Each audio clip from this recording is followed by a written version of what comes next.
Bem-vindo ao Teologia, a fé explicada com clareza e tecnologia. Sabe, quando a gente pensa na Bíblia, vem à mente várias histórias, né? De heróis, de reis, de batalhas. Mas e se por trás de tudo isso existisse, na verdade, uma única e grande história que conecta tudo? Pois é, do Gênesis ao Apocalipse, o fio condutor é um só. É a história de um Deus que tem um desejo profundo de estar presente, de habitar junto com seu povo, num relacionamento bem próximo, bem pessoal. E essa história toda, ela começa, como a gente sabe, num estado de perfeição. Num jardim, um lugar onde a comunhão com Deus era, olha, totalmente direta, sem nenhuma interrupção. Pensa só, o Jardim do Éden não era apenas um lugar bonito, era um espaço de convivência. O texto de Gênesis diz que Deus caminhava pelo jardim. Isso mostra que essa proximidade era a coisa mais normal do mundo. Era uma comunhão de verdade, íntima, sem filtro nenhum. A presença dele era a própria fonte da vida. Mas essa comunhão perfeita foi quebrada. E é fundamental entender o que isso significou. O pecado não foi só desobedecer uma regra. Foi, na sua essência, quebrar um relacionamento. E o custo dessa ruptura foi altíssimo. Aquela comunhão direta acabou.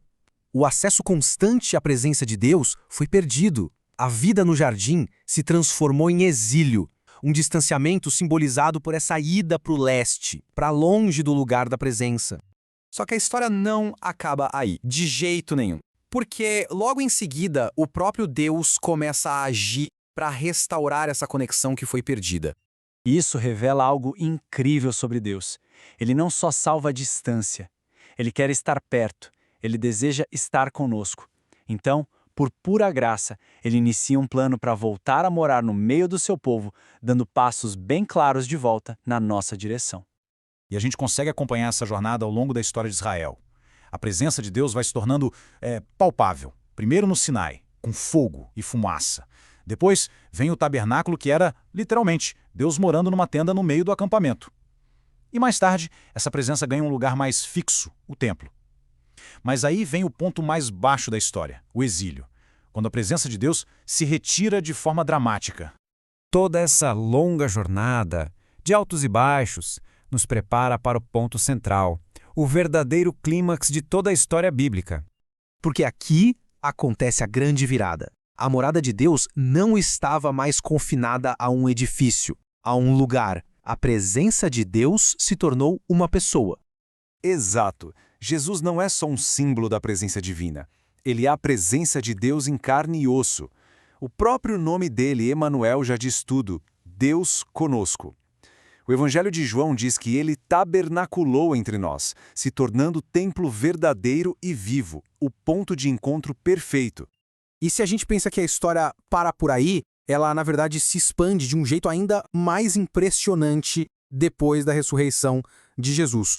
Com a vinda do Espírito Santo no dia de Pentecostes, acontece uma transformação radical. A presença de Deus agora não está mais apenas entre as pessoas. Ela passa a habitar dentro das pessoas.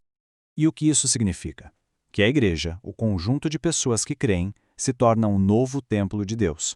Não um prédio, mas um povo. Cada pessoa se torna um portador da presença divina para o mundo. Certo. Então, qual é o destino final de toda essa narrativa? Bem, a história meio que fecha um ciclo. Ela volta para o começo, só que agora numa escala cósmica, muito maior.